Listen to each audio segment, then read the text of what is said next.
पहले आप यह वीडियो एल्बम देखें। सही है जो सही है वही अच्छा होता है।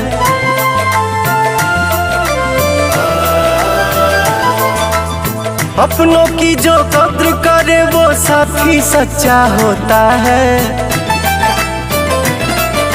सही है जो सही है वही अच्छा होता है।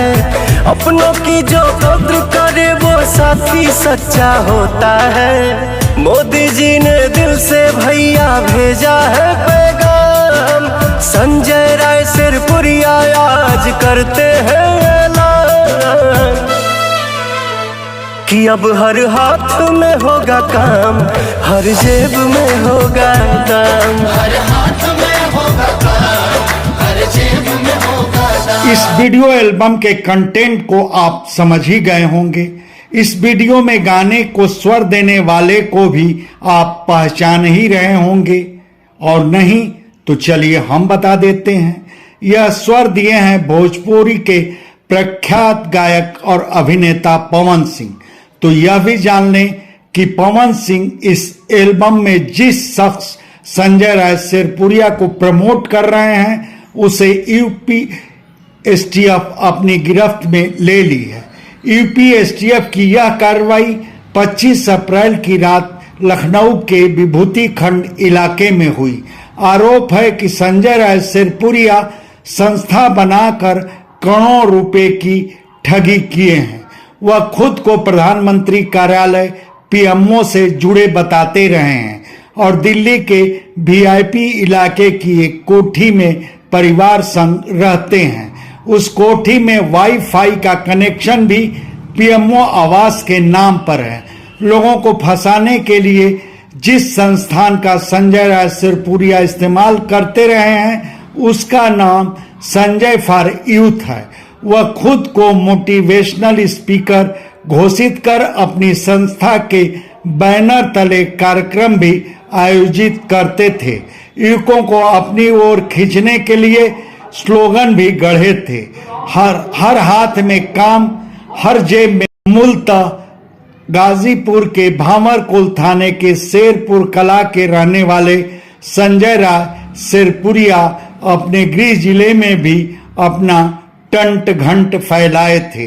गाजीपुर के करैली सहेड़ी में किसी किसान परिवार को सब्ज बाग दिखाकर उसका कई एकड़ भूखंड 11 साल की लीज पर लिए थे और उस भूखंड पर यूथ रूरल एंटरप्रेन्योर फाउंडेशन के बैनर तले सेंटर फॉर एक्सलेंस के लिए भूमि पूजन समारोह आयोजित किए थे। वह भूमि पूजन 16 फरवरी 2021 को हुआ था।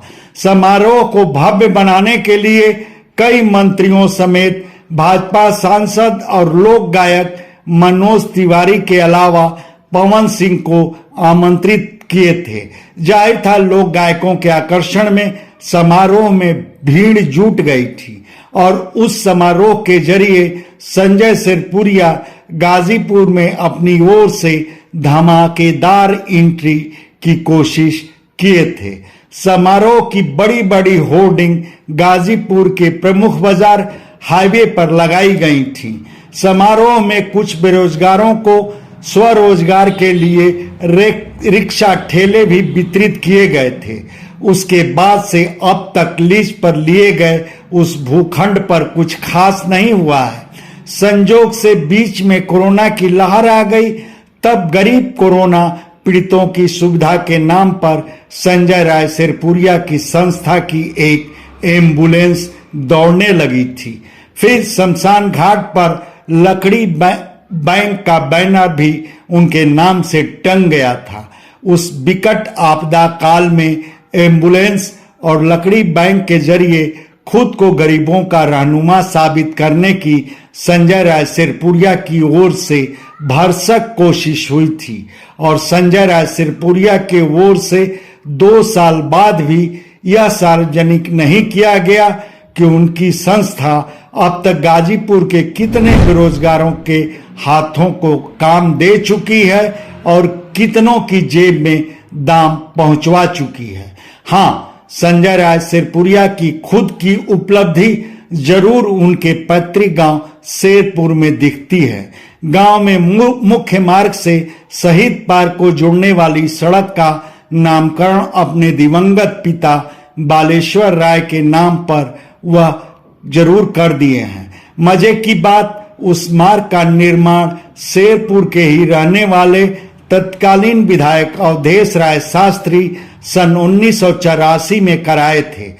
इधर जब अपने पिता बालेश्वर राय का निधन हुआ तब संजय राय सिरपुरिया अपने अस्तर से उस मार्ग की सड़क पर तारकोल का लेपन करवाए और उस मार्ग के एक छोर पर बालेश्वर राय मार्ग का बोर्ड लगवा दिए।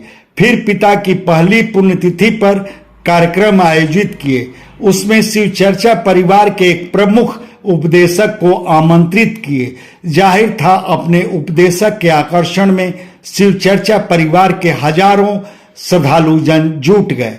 बताते हैं कि पिछले लोकसभा चुनाव में प्रधानमंत्री नरेंद्र मोदी के प्रचार अभियान में उनके निर्वाचन क्षेत्र वाराणसी में वह शामिल भी हुए थे।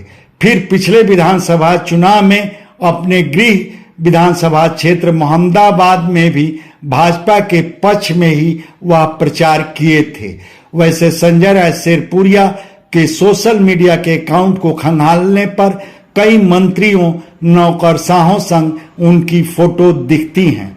बताया तो यहां तक जा रहा है कि उनमें ज्यादातर फोटो एडिट हैं। शेरपुर के लोगों को यह नहीं पता कि संजय राय सिरपुरिया की पढ़ाई लिखाई कहां तक हुई है, मगर संजय राय खुद को एक लेखक के रूप में जरूर पेश करते हैं। उनकी कई पुस्तकें प्रकाशित हैं और सोशल मीडिया के वॉल पर उन पुस्तकों के लोकार्पण समारोह की फोटो भी चस्पा दिख जाती हैं। खैर, संजय राय सिरपुरिया का पूरा कच्चा चिट्ठा एसटीएफ की जांच में ही सामने आएगा, मगर खबर यही है कि पूरा पुख्ता सबूत जुटाने के बाद ही यूपी एसटीएफ संजय राय सिरपुरिया के गिरेबान पर हाथ रखी है। हाँ, मुझे एक कविता संजय राय सिरपुरिया के मामले में मौजू लगती है। चलते हैं खोटे सिक्के खरे रह जाते हैं, ये अंधों की बस्ती है, यहाँ आंख वाले ठगे जाते हैं। अब संजय राय सिरपुरिया के इस किस्से पर आप क्या कहेंगे, यह हमारे कमेंट बॉक्स में जरूर बताएं। धन्यवाद। ब्यूरो रिपोर्ट, आजकल समाचार। आपसे आग्रह है कि हमारे चैनल को लाइक करें, शेयर करें, सब्सक्राइब करें और फेसबुक यूजर हैं तो हमारे पेज को फॉलो करना ना भूलें।